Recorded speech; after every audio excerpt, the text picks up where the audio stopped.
Hello everyone. तो 20 तक हमारे क्वेश्चन हो गए थे। आज हम लोग 21 से क्वेश्चन करेंगे। जैसा कि आपको मालूम है कि हम लोग जो प्रीवियस और क्वेश्चन है हमारे, है ना, सीटेट के, वो कर रहे हैं। ठीक है, तो मैं कोशिश कर रहा हूँ जो अच्छे अच्छे क्वेश्चन हैं जो बार बार रिपीट हुए हैं वही क्वेश्चन लाने की कोशिश कर रहा हूँ।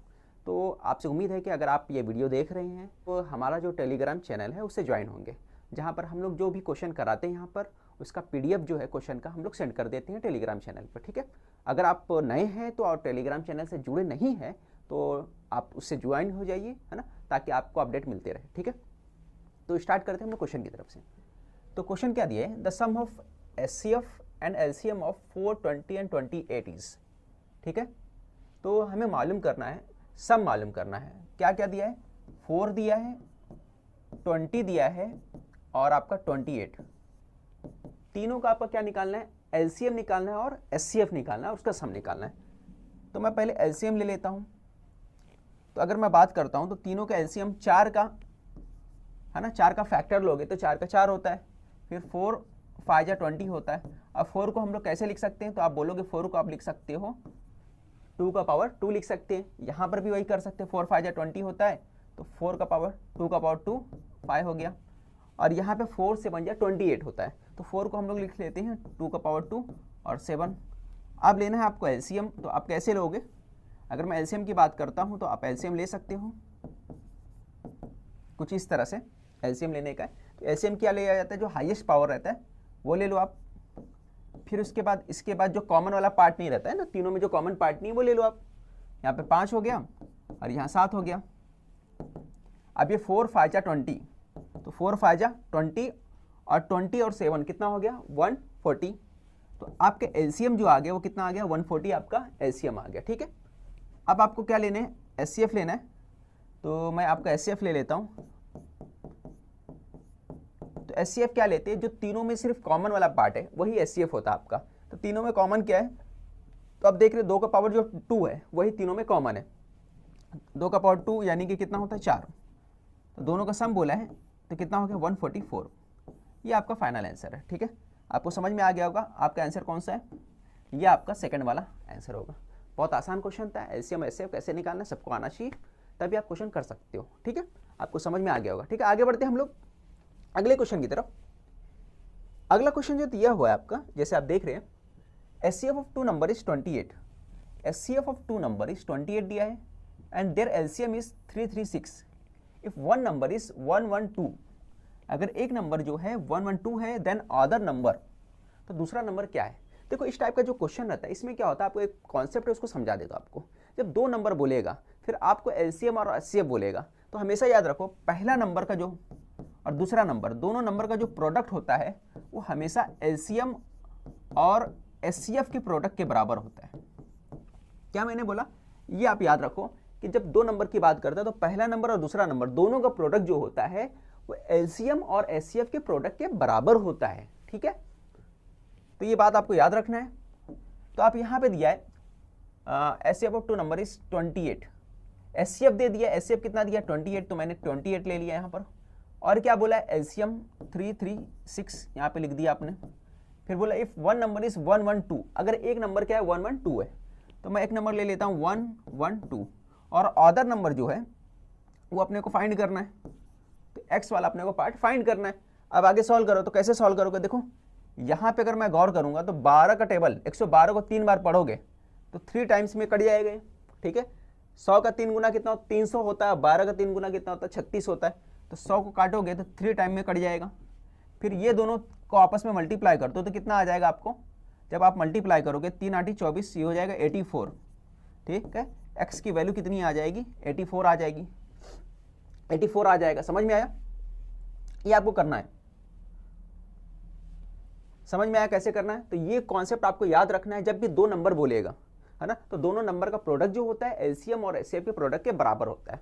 इसी में अगर थोड़ा सा घुमा के पूछ सकता है कि पहला नंबर आ गया फिर दूसरा नंबर, दोनों का सम मालूम करना बोल दिया, तो पहला नंबर जो है हमारा कितना था 112 दिया था और दूसरा नंबर जो दिया है कितना 3 हमने गेट किया, कितना 84 गेट किया, तो दोनों का सम मालूम कर लो, तो दोनों का सम आ जाएगा। डिफरेंस बोलेगा तो आप माइनस कर दो, डिफरेंस आ जाएगा। तो ऐसे ही करना। कभी कभी इस क्वेश्चन में देखो यहाँ पे क्या दिया, एक नंबर दिया दूसरा नंबर मालूम करने बोलेगा। कभी ऐसा हो जाएगा इस क्वेश्चन के अंदर आपको LCM नहीं देगा या कुछ ऐसा होगा कि एचसीएफ नहीं देगा, यानी 4 में से 3 दे देगा और 1 नहीं देगा, वो फाइंड करना रहेगा। तो आपको ये इस तरह से ये याद रहेगा इसका, है ना, फॉर्मूला, तो आप कर सकते हो। अगर फॉर्मूला नहीं याद रहेगा तो आपके लिए मुश्किल हो जाएगा। ठीक है, आगे बढ़ते हैं हम लोग। LCM of 2 prime number x and y, 2 prime number बोल रहा है x और y, दोनों का एलसीएम कितना है 161, दोनों का एलसीएम कितना है 161। देखो एलसीएम मतलब 2 नंबर का प्रोडक्ट होता है। ठीक है, अब 2 प्राइम नंबर का प्रोडक्ट होगा यहाँ पे, क्योंकि दूसरा नंबर यहाँ पे पॉसिबल ही नहीं है। ठीक है, दोनों नंबर को, यानी एक नंबर को दूसरे नंबर तक पढ़ेंगे। अगर मैं बोलूँगा 3 और 5 प्राइम नंबर, 3 एक प्राइम नंबर है और 5 भी एक प्राइम नंबर है। अब दोनों का एलसीएम कितना है, तो आप बोलोगे दोनों का एलसीएम जो होगा 15 होगा। तो मैंने क्या किया, 3 को 5 से मल्टीप्लाई कर दिया, क्योंकि दोनों प्राइम नंबर था। 3 पंजे 15, बीच में से कोई आने का तैयार नहीं है। आप चेक कर लो, 3 से लेकर 15 तक चले जाओ, बीच में कोई दूसरा नंबर तो ऐसा आता नहीं जो 3 और 5 का क्या हो जाना चाहिए, एलसीएम होना चाहिए। कोई नंबर ऐसा नहीं मिल रहा है। तो हमको ये बात समझ में आया कि एलसीएम जब भी 2 प्राइम नंबर का लेना है तो दोनों नंबर को आपस में मल्टीप्लाई कर देने का। ठीक है, तो अभी दोनों का मल्टीप्लाई करने पर कितना होना चाहिए 161, यानी दोनों नंबर का मल्टीप्लाई, दोनों नंबर का प्रोडक्ट कितना होना चाहिए 161। तो ऐसे कौन से 2 प्राइम नंबर है दोनों का प्रोडक्ट कितना है 161 है। तो चेक कर लो, अगर मैं सबसे पहले 2 से जाऊंगा, है ना, 2 प्राइम नंबर है, तो 2 से जाऊंगा तो क्या पता चलता है, बहुत लंबा जाएगा और 2 का प्रोडक्ट हो ही नहीं सकता, क्योंकि 161 का क्या आता है, पॉइंट में चले जाएगा, तो ये नहीं होगा। 3 का ले लो, 3 से डिवाइड नहीं हो सकता, क्योंकि 6 2 8 है ना। फिर तीसरा कोई नंबर ले लो, 3 के बाद आप क्या ले लोगे 4, 4 से भी डिवाइड नहीं हो सकता, है ना, 61 दिया ना लास्ट में, इसलिए 4 से डिवाइड नहीं हो सकता। 5 5 से भी डिवाइड नहीं हो सकता, 6 6 से भी नहीं हो सकता, 7 7 चेक कर लो, 7 से अगर मैं डिवाइड करता हूँ 7 2 जा 24 और बचा कितना 21, 7 3 जा 21 और 23 क्या है ना, 7 से डिवाइड किया तो कितना बचा, जब मैंने 7 से डिवाइड किया तो कितना बचा 3, है ना, तो 23। तो इसका मतलब है 7 भी एक प्राइम नंबर है और 23 भी एक प्राइम नंबर है। इसका मतलब हम लोग बोल सकते हैं 7 और 23 का मल्टीप्लाई करने पर दोनों का प्रोडक्ट कितना आ रहा है 161 और दोनों का एलसीएम कितना है 161 है। ठीक है, इतना क्लियर हो गया।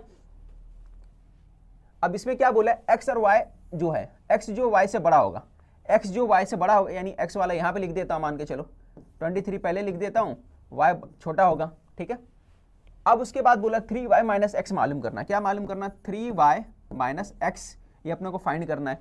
अब y की वैल्यू क्या लिया हमने यहाँ पर, आप देख सकते हैं y की वैल्यू जो हमने ले लिया है 7 लिया है, y की वैल्यू 7 लिया है। तो 7 यहाँ पे y की जगह पे 7 रखोगे, कितना हो जाएगा 7, यहाँ पे 7 आ गया, यहाँ पे 3 और x कितना है हमारे पास, x हमने फाइंड किया 23, दोनों को मल्टीप्लाई करोगे 21 आ जाएगा माइनस 23 और माइनस करोगे तो ये आएगा -2, तो आपका आंसर आ जाएगा -2। ठीक है, तो -2 आपका आंसर हो जाएगा। 21 में से आपने -23 कर दिया, है ना, तो आपको क्या आंसर मिला, -2 मिल गया। ठीक है, समझ में आ गया होगा कैसे करना है। अगले क्वेश्चन की तरफ हम लोग बढ़ते हैं।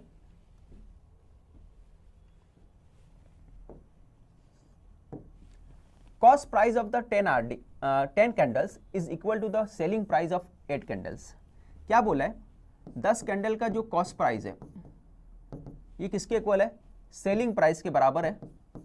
किसके सेलिंग प्राइस के, 8 कैंडल के सेलिंग प्राइस है।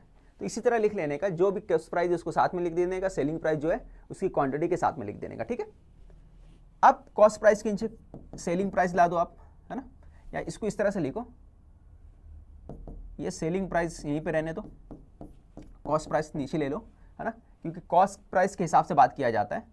और यहाँ पे 10 और 8 नीचे आ गया। ठीक है, तो आपको समझ में आ रहा है कितने का फायदा हो रहा है, 2 का फायदा हो रहा है, कितने पे फायदा हो रहा है ना, कितने का बेनिफिट हो रहा है, 2 का बेनिफिट हो रहा है, कितने पे 10 पे 8 पे हो रहा है। ठीक है, कॉस्ट प्राइस कितना 8, सेलिंग प्राइस कितना 10, तो बेनिफिट कितने का होता है, प्रॉफिट कितने का हो रहा है, 2 का प्रॉफिट हो रहा है। तो मैं बोल सकता हूँ 2 का प्रॉफिट जो हो रहा है 8 पे हो रहा है, क्योंकि अपने को प्रॉफिट परसेंटेज मालूम करना है। तो किससे मल्टीप्लाई करोगे, 100 से मल्टीप्लाई कर दोगे। अब डिवाइड कर दो, 2 से डिवाइड करोगे तो कितना हो जाएगा, ये 4 हो जाएगा, 4 से डिवाइड करोगे कितना आ जाएगा 25, तो आपका ये बन जाता है 25%। ठीक है, कैसे करना सभी को समझ में आया, कैसे हमने डिवाइड किया इसको। आगे बढ़ते हैं हम लोग। ठीक है, इस क्वेश्चन की तरफ बढ़ते हैं। देखो, आप अगर अपने साथ कॉपी और पेन नहीं लिए हैं तो कॉपी पेन लीजिए, है ना, क्वेश्चन तो मैं दे दिया हूं बट आप सॉल्यूशन लिख लीजिए। कम से कम एग्जाम से पहले आपको 2 से 3 बार उसको रिपीट करना है, उसका आप नोट बनाइए। जो भी मैं शॉर्ट ट्रिक बता रहा हूँ, ये जो भी मेथड बता रहा हूँ, उसको आपको लिखना है, कैसे करना है। एक बार से नहीं होगा, कम से कम आपको 2 से 3 बार उसका प्रैक्टिस करना पड़ेगा, तभी आप कर पाओगे एग्जाम में, तभी आपका टाइम बचता है ना। नहीं तो आप सिर्फ क्वेश्चन कर लेने से, वीडियो देख लेने से यू कांट गेट एनीथिंग। ठीक है, आगे बढ़ते हैं हम लोग। The value of a machine depreciate the rate of 10% per year. हर साल कितना होता है? 10% के हिसाब से उसका जो वैल्यू है मशीन का कम होते जाता है। It was a purchase 3 years ago, 3 साल पहले उसको खरीदा गया। ठीक है, कितना बोला है? 10% के हिसाब से मशीन की जो कीमत है वो घटते चली जाती है। और कितने साल पहले खरीदा गया था? 3 साल पहले खरीदा गया था। फिर आगे बात कर रहा है, if it is present value is 145800, अगर प्रेजेंट वैल्यू जो इसका है कितना है? 145800 इसका प्रेजेंट वैल्यू। ठीक है, फिर आगे बोला है हाउ मच वॉज परचेस्ड, तो ये कितने में खरीदा गया था, ये अपने को फाइंड करना है। तो मान के चलो हमें ये खरीदा गया था, हमने इसको खरीदा था एक्स प्राइस पर, है ना। कितने पे खरीदा था? एक्स प्राइस पे हमने इसको खरीदा था। फिर उसके बाद क्या हुआ? हर साल प्राइस कम होता जा रहा है, यानी मान के चलो पहले साल 100% था, तो थोड़ा कम होकर कितना हो गया? 90%। एक साल बाद उसका प्राइस कितना हुआ? 100 से कम होकर कितना हो गया? 10% कम हो गया, 90% हो गया। फिर कितना से जो असल वैल्यू थी उसमें से 10 रुपये मान के चलो निकाल दिया गया, तो कितना बचा? 10% वैल्यू निकाल दिया गया, तो सिर्फ 90 बचा। फिर 10% और कम हो गया, फिर 90/100 हो गया, 90%, 90/100। फिर 3 साल बोला है, अगर 2 साल बोलता तो यहीं पे रोक देते, बट 3 साल बोला है, फिर मैं यहाँ पे 90 लिखूंगा। और कितना बचा? ठीक है, तो 3 साल बाद यह कीमत बच गया। ठीक है, पहले इतना था, फिर कम होते होते होते इतना बचा। तो इस तरह से लिखना रहता है।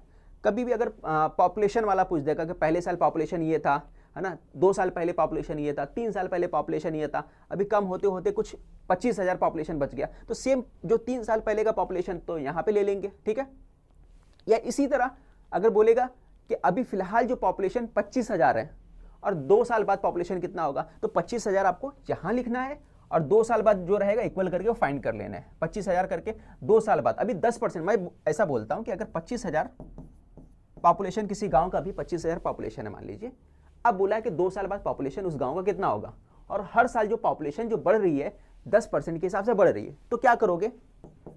1/10 डिवाइड बाय 100, 1/10 डिवाइड बाय 100, इस तरह से 2 साल। 3 साल बोलता तो एक बार और मल्टीप्लाई करते। ठीक है, और सॉल्व करने के बाद यहाँ पे फाइनली आंसर आ जाता। अगर आपका कम बोलेगा, हर साल 10% कम हो रहा है, तो यहाँ पे आप क्या लोगे? 110 नहीं लोगे, यहाँ पे क्या लोगे? 90 लोगे, 10 कम कर दोगे, 100 में से 10 कम कर दोगे।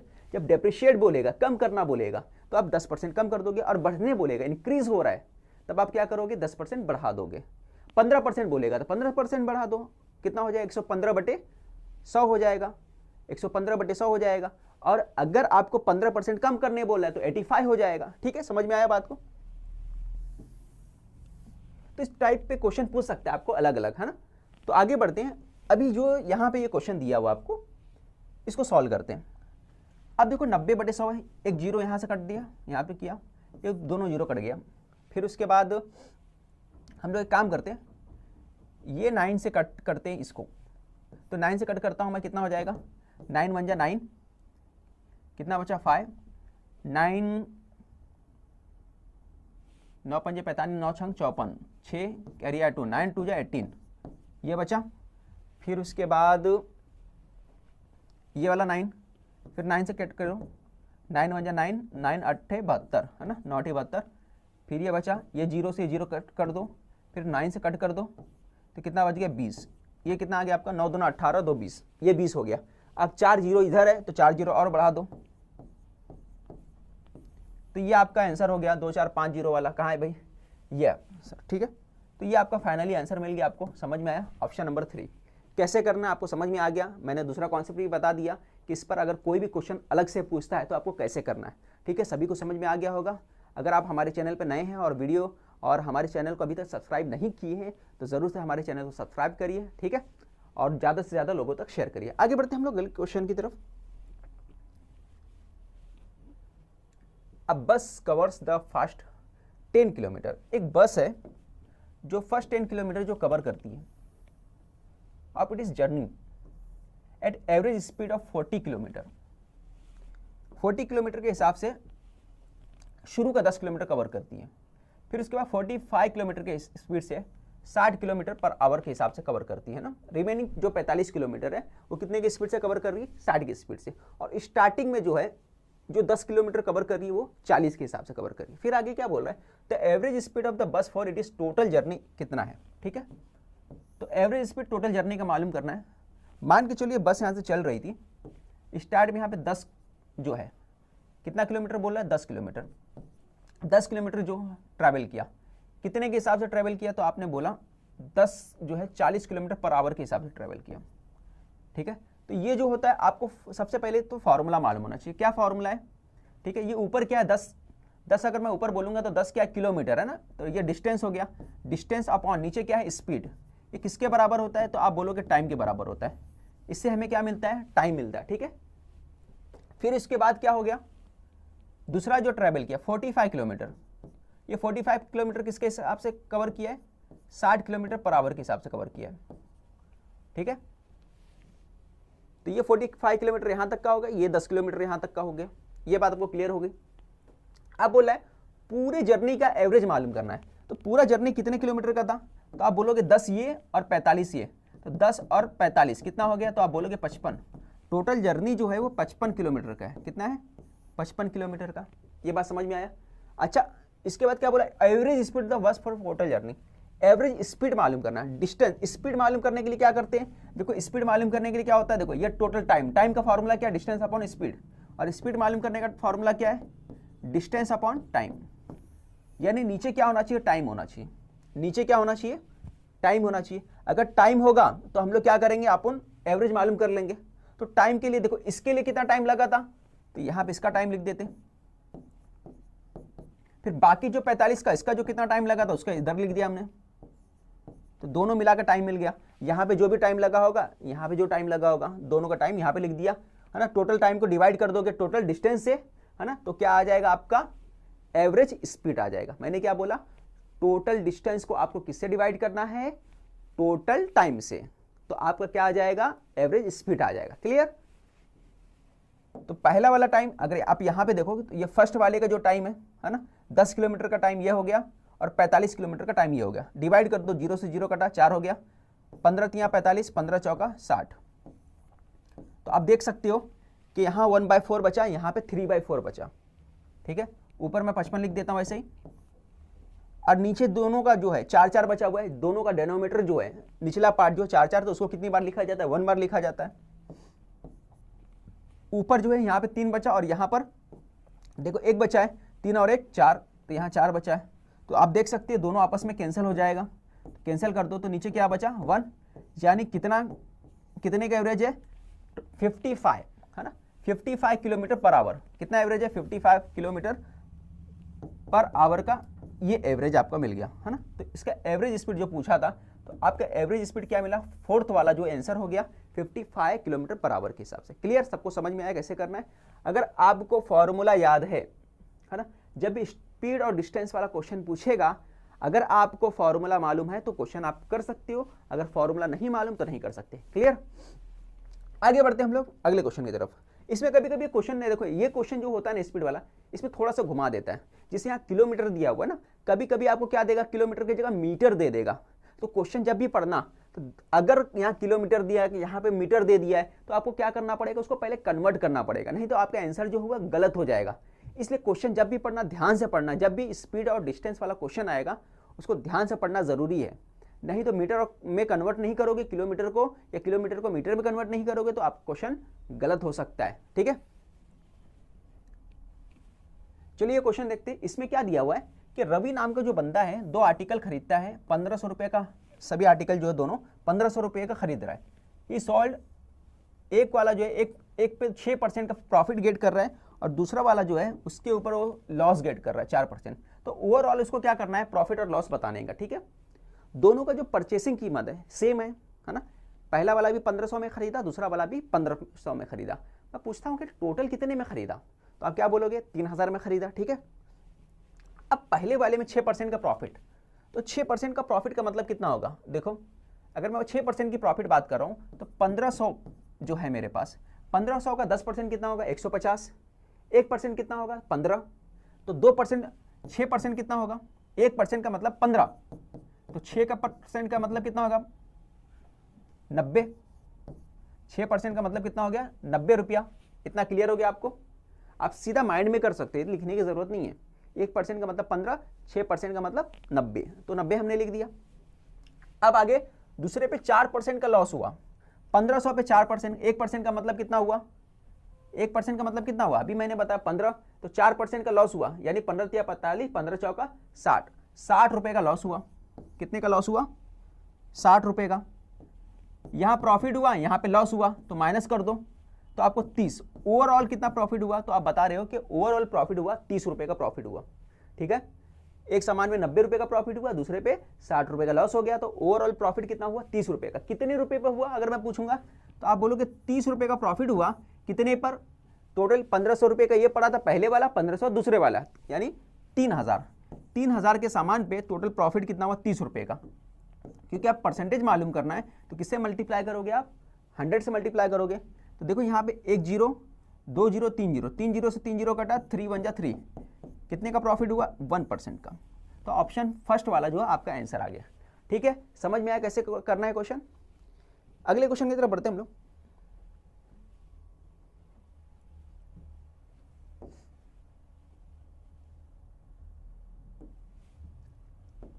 A sum of rupees 6250 at 8% per annum compound annually after 2-3 by year amounts to। ठीक है, एक सम है, कितना अमाउंट, सॉरी सम अमाउंट बोलो, कितना सम है 6250, 6250। इसको कितने के रेट पे दिया गया, 8% के रेट पे दे दिया गया। कितने साल के लिए, 2 साल, और उसके बाद 3/4 ईयर, 3/4 ईयर यानी कितना महीना, 9 महीना। ठीक है, 4 में से 3 महीना यानी 9 महीने के लिए दे दिया गया। और फिर पूछ रहा है, क्या पूछ रहा है, अमाउंट। तो अमाउंट्स कितना बनेगा वो अपने से पूछ रहा है। तो कैसे सॉल्व करोगे, देखो हर साल 8 महीना, अरे हर साल 8% के रेट के हिसाब से दे रहा है, तो क्या आ लिखूंगा मैं 108/100, 108/100, और लास्ट वाला 2 3/4। तो ये हो जाएगा आपका, इसका भी 3 पार्ट कर लो, है ना। ये कितना है आपका 8%, तो 8 देखो, 8 कितने के लिए, 4 महीने के लिए। ठीक है, अगर मैं बोलूंगा ये 4 और 3 है ना, तो 8% जो है 4 पार्ट के लिए, तो 3 पार्ट के लिए कितना होगा 6%। 4 पार्ट के लिए कितना है 8%, तो 3 पार्ट के लिए कितना होगा 6%। समझ में आया। अब देखो यहां पर, तो यहां पे कितना आ जाएगा 106/100। अब आपको सॉल्व करना है, 0 से 0 कटा, 25 से 4 बार कटा, 25 से 5 बार कटा, 25 से 25 बार कटा। ठीक है, फिर उसके बाद आप कट कर सकते हो 4 को, 4 2 जा 8, 4 7 जा, ये दोनों कट हो गया। फिर उसके बाद 25 से आप कट कर सकते हो 4 बार इसको। ठीक है, अब 4 से कैंसिल करना है इसको, 4 दूना 8, 4 7 28, ये कट हो गया। तो आपका ऊपर जो आपका बच गया 27 मल्टीप्लाई 106/10, ये बच गया। तो अब आगे आपको सॉल्व करना है, तो कैसे करोगे, और कुछ कट रहा है नहीं कट रहा है। अगर मैं ये दोनों को मल्टीप्लाई कर देता हूं, 27 को 27 से मल्टीप्लाई करोगे तो कितना बन जाता है, ये आपको मालूम होना चाहिए। 27 और 27 को मल्टीप्लाई करोगे, 27 का स्क्वायर कितना होता है 729, 106। ठीक है, तो ये आपका आ गया। अब अगर आप मैं मल्टीप्लाई करूंगा, क्रॉस मल्टीप्लाई करता हूं, तो कितना आता है, अगर आप देखोगे तो आपको आना चाहिए 6 से मल्टीप्लाई करो आप। तो ये आप 6 से मल्टीप्लाई करोगे, 6 9 54 होता है, 4 कैरी है 5, 6 दूना 12, और 12 और 5 17, 7। तो ऑप्शन 7 4 जिसमें रहेगा फाइनली, है ना, वो आपका आंसर रहेगा। पॉइंट जो रहेगा इसके बाद रहेगा, क्योंकि हमारा नीचे 10 है तो एक के बाद पॉइंट लगेगा।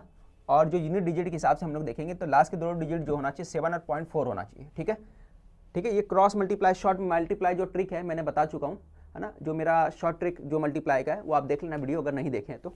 ठीक है, तो इस तरह से हमारा जो फाइनली आएगा आखिरी दो डिजिट जो हमारे मिल रहे हैं 7.4 मिल रहे हैं, तो ये हमारा चौथा वाला राइट आंसर होगा। ठीक है, सभी को समझ में आ गया कैसे करना है। ठीक है, क्या बोला 8% के हिसाब से हर साल बढ़ रहा है। 8% के हिसाब से कंपाउंड इंटरेस्ट दिया हुआ है, तो 108 लिया हमने, और उसके बाद 2 साल तक था। फिर तीसरे साल में जो है पूरा साल कंप्लीट नहीं कर रहा है, साल का सिर्फ 3 पार्ट कंप्लीट कर रहा है। 4 पार्ट का जो इंटरेस्ट कितना 8% है ना। 4 पार्ट का इंटरेस्ट कितना है, सिर्फ 3 बार ले रहा है। और 4 का इंटरेस्ट कितना है तो मैं देख चुका हूं, यहाँ पे बताया मैंने। 4 का इंटरेस्ट कितना 8%, तो 3 का इंटरेस्ट कितना होगा, ये कितना 2 टाइम्स, तो ये भी 2 टाइम्स होगा 6%। समझ में आया। तो 3 महीने का इंटरेस्ट क्या होगा 6%, इसलिए हमने यहाँ पे क्या लिया 106 लिया। ठीक है, सभी को समझ में आ गया होगा। अगले क्वेश्चन की तरफ बढ़ते हैं हम लोग। A person marks his goods 40% about the cost price, allow 40% discount mark price, इस लॉस गेन परसेंटेज। बहुत अच्छा क्वेश्चन है, इसको समझना कैसे करना है। किसी पर्सन ने कोई सामान को खरीदा, मान के चलिए वो सामान जो उसने खरीदा परचेस किया 100 रुपये पर खरीदा, और उसने क्या किया उसको मार्क कर दिया, यानी एमआरपी उसका कितना रख दिया, उसका एमआरपी उसने 40% बढ़ा के रख दिया। 100 का 40% कितना होता है, बोले कि 40 होता है ना। 100 का 40% 40, तो 40% ऐड करके रख दिया। कितना एमआरपी रख दिया 140 रुपये रख दिया। कितना रख दिया, तो उसका एमआरपी कितना हो गया, मार्क प्राइस कितना हो गया 140। कॉस्ट प्राइस कितना था, तो आपने बोलेंगे कॉस्ट प्राइस जो होता 100 रुपया था, और 40 रुपये बढ़ाकर 40% बढ़ा के 140 कर दिया। अब उसके बाद क्या बोल रहा है, उसके बाद जब उसके पास कोई कस्टमर आया तो बोला भैया देखो यहाँ पे इसका एमआरपी कितना है 140 रुपये है, पर मैं क्या करता हूँ आपको मैं डिस्काउंट देने वाला हूँ। कितना डिस्काउंट देने वाला हूँ मैं आपको मैं 40% डिस्काउंट देने वाला हूँ। कितना परसेंट डिस्काउंट देने वाला हूँ 40%। तो 40% डिस्काउंट दे दिया, तो 140 का अगर मैं 10% बोलूँगा तो 140 का 10% कितना होता है, तो आप बोलोगे 14 होता है, एक जीरो कम कर दोगे। और 40% बोलूँगा 10% मतलब 14, 40% यानी 4 गुना, 14 28 14 या 42 14 चौक 56, यानी 56 माइनस कर दोगे आप। तो आप क्या करोगे 140 में से आप 56 माइनस कर दोगे, यानी 56 का मतलब 40% है ना। 40% माइनस कर दिया हमने। जब 40% माइनस करोगे तो कितना आ जाएगा 84। कितना आ गया 84। तो 84 आने का मतलब सामान कितने का था, कॉस्ट प्राइस कितने की थी, ये कितने में सेल किया, ये सेल कर रहा है आपको 84 में, और कॉस्ट प्राइस कितनी थी आप देख सकते हैं यहाँ पे। कॉस्ट प्राइस जो थी 100 और सेल किया 84 में, कितने का डिफरेंस आ रहा है 16 का। कितने का लॉस हो रहा है 16% का लॉस हो रहा है। कितने का लॉस हो रहा है 16% का। इसलिए हमारा जो लॉस का आंसर होगा वो 4th वाला आंसर हमारा राइट आंसर होगा। ठीक है, सभी को समझ में आया कैसे करना है। आगे बढ़ते हैं हम लोग। बहुत अच्छा क्वेश्चन है। When a fresh fish is dried, it becomes 1/3 of its weight। क्या बोल रहा है कि एक फ्रेश फिश है, जब वो ड्राई हो जाता है तो वो उसका जो वजन होता है उसके वजन का कितना होता है 1/3 बन जाता है।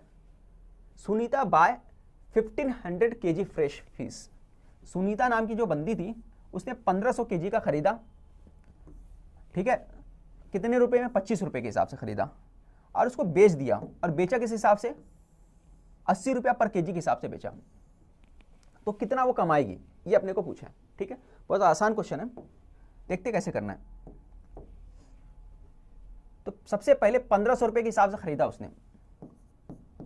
कितना खरीदा, तो आपने बोलेंगे 1500 के हिसाब से 1500 खरीदा, 1500 केजी खरीदा, 25 रुपए के हिसाब से खरीदा। ठीक है, तो कितना हो गया टोटल 25, 2 जीरो ये, फिर 25 का मल्टीप्लाई करोगे 25 पंजे 125 होता है, कैरिया 12, 25 का 25 और 12 37,500 रुपया को खरीदा उसको, है ना।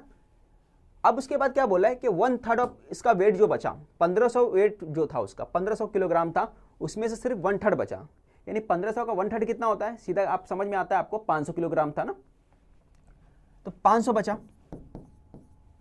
ठीक है, ऐसे देख के आप समझ सकते हैं ना, 1500 का 1/3 निकाल लो ना आप, 1/3 3 से डिवाइड कर दो, 3 5 15, 500 हो गया।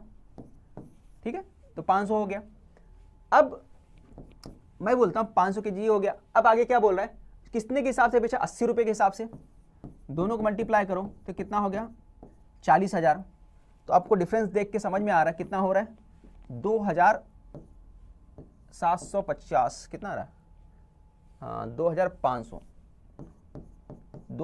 आएगा ना, ठीक है, 2,500 आ जाएगा, 2,500 इसका डिफरेंस आ जाएगा। तो कितने का फायदा हुआ इसको, ये सेल किया इतने पे, कितने पे सेल किया आप देख रहे हैं, सेल 40,000 पे किया, कॉस्ट प्राइस कितना था 37,500, तो कितने का फायदा हुआ उसको, 2,500 का फायदा हुआ। ठीक है, समझ में आ गया। अगले क्वेश्चन की तरफ बढ़ते हैं। देखो बहुत इंपॉर्टेंट क्वेश्चन था, सेम पैटर्न क्वेश्चन 2 बार रिपीट किया था, है ना, एग्जामिनर ने सेम पैटर्न पे 2 बार रिपीट किया है, इसलिए बहुत इंपॉर्टेंट क्वेश्चन है, इसको समझना, इस कॉन्सेप्ट को कैसे कर रहा है। ठीक है, हो सकता है थोड़ा बहुत घुमा फिरा के दे आपको question. When a fresh fish is dried, it becomes 1/3 of its weight, है ना। फ्रेश फिश जो है वो ड्राइड हो जाता है 1/3 ऑफ इट इज वेट, उसके वेट का 1/3 बन जाता है। ठीक है, तो हो सकता है देखो फिश है, फिश की जगह पल्प होता है, पल्प वाला क्वेश्चन होता है ना, या फिर ग्रेप्स हो सकता है, यानी कोई चीज़ और ऐसा हो जो सूखने के बाद जो होता है, ऐसे गीला रहता है तो उसका वजन ज़्यादा होता है, सूखने के बाद क्या होता है वो उसका वजन कम हो जाता है। तो इस टाइप का कोई भी क्वेश्चन पूछ सकता है आपको। When fresh fish is dried, it becomes 1/3 of its weight. सभी क्या लिखना है, Saavi bought 2709 kg of fresh fish at the rate of ₹27 के हिसाब से उसने खरीदा 2709। ठीक है, किस रेट से खरीदा, 27 के हिसाब से खरीदा, और उसको उसने बेच दिया। सेलिंग प्राइस इधर रखता हूं मैं, 27 के हिसाब से, और बेचा कितना पे, सेल कितने पे किया, ये उसका कॉस्ट प्राइस हो गया। क्लियर। अब बेचा कितने पे, उसने 97.5 के हिसाब से बेचा है। सी सॉल्ट डैम कितना है, 1/3 बन गया ना, पहले कितना था 2709, इसका 1/3। ठीक है, 1/3 कर लो, 3 9 27, 3 0 0 3 3 जा, यानी 903 ये बच गया। ठीक है, ड्राई होने के बाद फिश का वजन कितना हो गया, 903 हो गया, 1/3 हो गया, 903 लिख दिया हमने। अब इसको आगे कैसे सॉल्व करना सबको मालूम है ना, डायरेक्ट इसको दोनों को मल्टीप्लाई कर दो और उसके बाद माइनस कर लो, एक तरीका ये है। नहीं तो आप देख सकते हो यहाँ पर 903 का मल्टीप्लाई 3 टाइम्स है, 903 का 3 टाइम्स है, यानी 903 को क्या करो आप कॉमन निकाल लो, है ना। तो 903 को अगर मैं कॉमन निकाल लेता हूँ तो यहाँ क्या बचता है, 97.5 बचता है, और यहाँ पे क्या बचता है, 3 बचेगा, 3 का 7 से मल्टीप्लाई कर दो तो कितना आ जाएगा, 81 हो जाएगा। ठीक है, अब 903 बचा, 81 बचा, अब दोनों को क्या करो माइनस कर दो, है ना। तो जब माइनस करोगे ये बचा 5, और यहाँ 7 में से गया 16.5 बचा। अब 16.5 को 903 से मल्टीप्लाई करो तो आपका आंसर कितना आएगा, ये आंसर आ जाएगा आपका। ठीक है, सभी को समझ में आया कैसे क्वेश्चन करना, बहुत इंपॉर्टेंट क्वेश्चन था, है ना। तो आपको अगर बेसिक क्लियर है तो आपको अच्छे से समझेगा, अगर नहीं क्लियर है तो आप पहले क्लियर करो, एग्जाम आपका करीब है। ठीक है, तो आपको अगर वीडियो पसंद आया तो ज़रूर इसको लाइक और सब्सक्राइब करिए। ठीक है, तो आज के लिए बस इतना। ऐसा लगता है कि कोई क्वेश्चन मुझे टफ पड़ रहा है, कोई पैटर्न मुझे टफ पड़ रहा है, तो आप कमेंट्स में वो हमें कमेंट्स में बताइए, वो तो हम लोग ट्राई करेंगे अगला जो वीडियो बनाए उस टॉपिक पर बनाने की कोशिश करें। ठीक है, तब तक के लिए बाय बाय, टाटा।